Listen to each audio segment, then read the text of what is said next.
China, where US Commerce Secretary Gina Raimondo is discussing concerns about restrictions on American businesses, including the chip makers Intel and Micron. She is there on a 3-day visit to China, where she's meeting with officials and business leaders in an attempt to thaw the economic relationship between the world's two biggest economies. Here's Katie Silver with the details. Gina Raimondo's visit is just the latest in a series of top American diplomats who've recently visited China. That includes Treasury Secretary Janet Yellen, the Secretary of State Antony Blinken, and US Climate Envoy John Kerry, all in the last 3 months. But despite all of these meetings, relations between the world's two largest economies are at their most tense in years. Last August, the US passed the CHIPS Act, specifically aimed at growing the domestic chip-making business and blocking China's industry. Beijing has responded in turn, including restricting exports of two materials, gallium and germanium, to the US. These are key ingredients in making chips. And it all comes in the same week as export controls kick in the Netherlands, preventing one of the world's biggest makers of chip-making equipment, that is ASML, from exporting without a license, something China has complained about, and analysts have said would only make US-China relations worse. And this all comes as President Biden prepares to visit Vietnam. Along with the US trying to increase production at home, Vietnam has been seen as an alternative destination for the US to outsource manufacturing, rather than putting all its eggs in the one basket that is China. Now, the country is having a hard time maintaining its status as the world's manufacturing hub, making it all the more difficult to bounce back after the pandemic. Katie Silver there. Well, I also talked to James Early, who's Chief Investment Officer at BBAE, which is a digital investment company based in the US. I asked him what he is hoping to be achieved during these talks. We just heard John Kerry went to China, got almost nothing. Janet Yellen went to China, got almost nothing. Antony Blinken went to China, got basically nothing too. Maybe fourth time's the charm. I'm hearing already that both sides have agreed to some sort of biannual, twice-a-year commerce meeting, which is, I would say, a bare minimum for something successful. Broadly speaking, though, it's not good optics for the Chinese side. I don't think the U.S. side realizes this, but we've sent 4 different people now to China, and they've sent no one back to the U.S. We've invited Wang Yi. He hasn't come yet. So we're looking, I think the next couple of weeks are going to show China's true response for this, but so far, I would say it's at least mildly positive if they've agreed to some meetings. Yeah, I mean, we have to see this in a positive light, don't we? Despite the fact that, as you say, little is coming out of it in terms of concrete progress when it comes to trade between the US and China. With an election next year in the US, do you think China's just biding its time to wait to see who's next in power? I don't think it has too much time to bide. I think they are concerned. Real estate is a big part of the economy, 25, sometimes 30% of the GDP, depending on the year. And that's really suffering. And probably the actual data is worse than the reported data. So I think that's the big difference, that Gina Raimondo may have more success than her 3 cabinet minister predecessors, is simply that China is not looking as good now. They're concerned about the economy. They want to do something. The economy has been really the bridge between these two countries, even as they fought a war of words and just really nasty press sometimes. So hopefully that bridge can remain intact.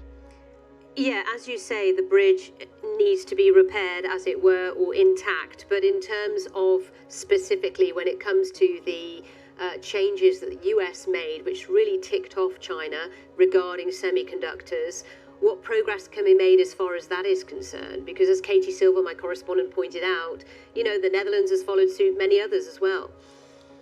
Sally, I think that's a very difficult question. I don't see the U.S. budging too much.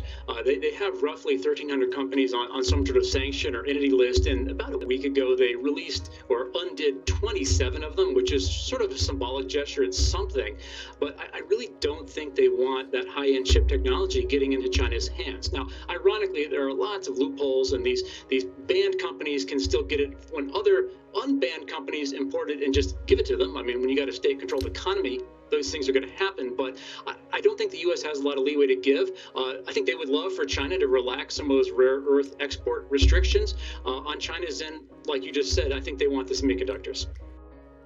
James, early there from BBAE. Well, Secretary Raimondo's visit comes at a time of increasing concern over the slowdown in China's economy, as you were just hearing there. So global investors have already pulled out more than $10 billion from China's stock markets on Sunday.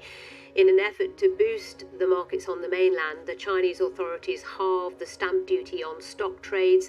This had little effect, though, and any gains on Monday were mostly pared back by the end of the trading session. If you add to that as well the drama surrounding the real estate giant Evergrande, its shares started trading again on Monday, following a long suspension, and plunged by nearly 80%, losing $2.2 billion in market value on Monday. They dropped again today during the trading session. So let's have a look at markets in Asia now. Overall, they've been pretty positive throughout today. Hong Kong's been hovering around a 2% gain for most of the day, Japan up slightly. So real concerns about Evergrande, its future, what is ahead, the impact it could have on the Chinese economy are being put to one side. If we look at Wall Street and how things finished on Monday, you get a sense of where Asia was influenced. There's some inflation data coming out of the US later this week. So there's positivity ahead of that will be bode well for the US economy. But I did talk to Janet Moyi, who's head of market analysis at RBC Brewin Dolphin, who told me more about the impact of the Evergrande share collapse. There's still uncertainty on the debt repayment by Evergrande. Investors are still unsure whether Evergrande is going to be further into deep downward spiral, and I think that has a very bad read across to the rest of the property sector, because we saw Country Garden also going under already, and I think it is still going to be an ongoing concern for investors, and I think it is the reason why the Chinese market is failing to bounce back very significantly. Yeah, I mean, we're seeing Hong Kong up over 2% today. It almost looks like locally investors are taking this on the chin, despite the huge numbers. When you look into Evergrande, it had to reveal its results yesterday when it came back to the market, and it's pretty staggering what it owes. Yeah, absolutely. I think investors are aware of the property downturn, but I think there could still be further contagion into the economy that the investors are worried about. I think the COVID pandemic has definitely crippled the property market, but investors have been expecting some sort of a rebound from that as the economy reopened, but that actually has not materialized. And actually, we saw that the property sales continue to contract very significantly, and this really cripples the ability of property to service their debt. So this is going to be an ongoing issue, and of course, the banks are owed money, investors are owed money, and I think that's why the markets are really worried about this contagion spreading across to the rest of the economy and to the financial system. Janet Moyi there.